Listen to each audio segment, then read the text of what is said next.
We're here to talk about rock candy. Introducing Professor Klein.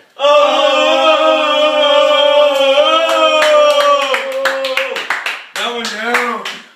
You don't have to be a genius to make rock candy. Alright, Professor Klein, I'm getting so many requests.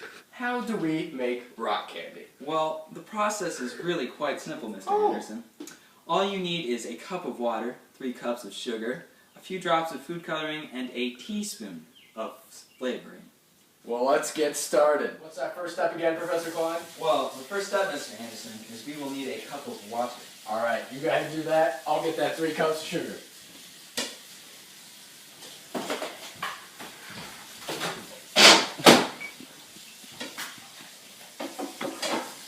Alright, Professor, we've got our sugar and water.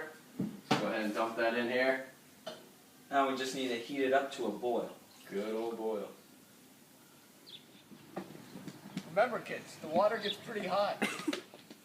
We'll need a half teaspoon of orange extract.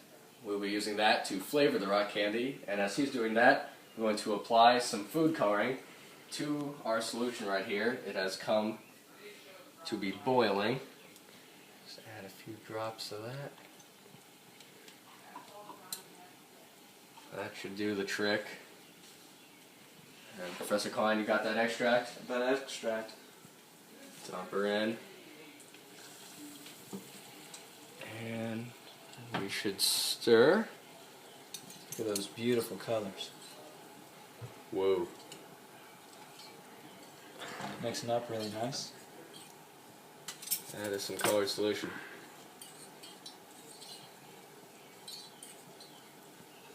Alright.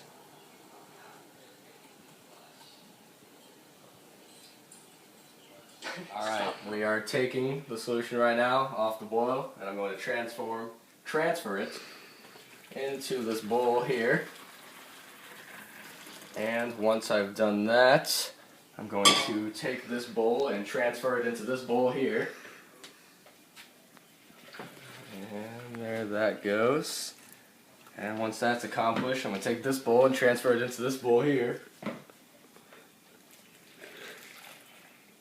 And now that that's done, we are ready to put this in our mason jars and begin. I'm currently pouring in the sugar water solution that will house our crystallization process. Bang bang. Next, I will take a contraption made up of a popsicle stick through a straw, and I will place it into the sugar water solution.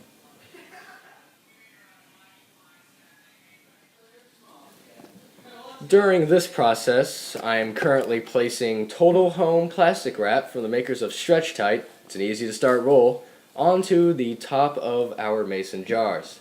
This plastic wrap will be used for many processes, a few in which you will find out later on, but the main one is to hold that popsicle stick that's stuck through that straw in place so that the sugars have a free space to crystallize on. We don't want that stick getting stuck to the side of the jar. The next step you need to do once you've gotten up to this process is put them in a safe spot where they will not be spilled and or harmed by a brother, sister, mother, father, grandma, grandpa, aunt, uncle, male cousin, female cousin, cat, dog, bear, snake, rat, or fish. That spot should do the trick.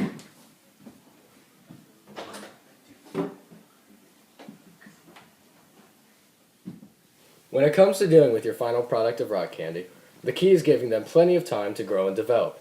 This usually takes about 3 to 7 days. As the water evaporates, sugar crystals form on the stick, and the shapes that they form reflect the shape of individual sugar crystals. This is why we place the shrink wrap on top of the containers, to prevent the evaporation from escaping them. In the photo you will nextly see, we have table sugar crystals magnified 100 times. In the next photo, we have rock candy crystals magnified 250 times. Notice that the shapes of the rock candy crystals are very similar to that of the sugar crystals. This is because rock candy is made up of many sugar crystals that have grown together. Mr. Klein, what makes that rock candy grow? Well, Mr. Anderson, that's a pretty difficult question. Let me put on my thinking tie. Well, there are two different methods which will contribute to the growth of the crystals on the stick.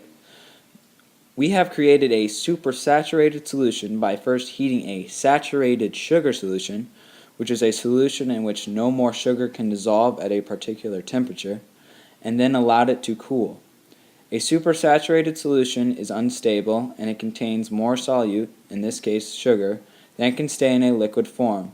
So the sugar will come out of solution, forming what's called a precipitate. This method is called precipitation.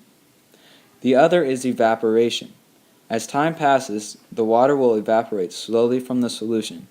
As the water evaporates, the solution becomes more saturated and sugar molecules will continue to come out of the solution and collect on the seed crystals on the stick. The rock candy crystals grow molecule by molecule. The finished rock candy will be made up of about a quadrillion molecules attached on the stick. That's quite a lot of molecules. This clip here shows our solution as it was close to becoming a supersaturated solution. That is when no more sugar could be able to dissolve. Well, Mr. Anderson, I know I'm the expert, but can you please tell me what a crystal is? Hold up a second, Professor Klein. Showing out with my HGH buds, testing out the new product. I think it works. Well, Professor Klein, a crystal is a body that is formed by the solidification of a chemical element and has a regular repeating sequence of atoms. It has flat surfaces and is often transparent. Crystals can grow larger in microgravity because they are not crushed by their own weight. They are very fragile and break easily on Earth. Crystals of all kinds show regular patterns in their shapes. A small version of a crystal has the same shape as a large crystal of the same substance. Until they run out of space or materials to continue growing, crystals keep a constant shape. I know what you're thinking. Rock candy's pretty simple, right? But it actually has context to a much wider range of science. Expert Zhang from the Beijing Laboratory of Electron Microscopy, Institute of Physics, and Chinese Academy of Sciences says it best.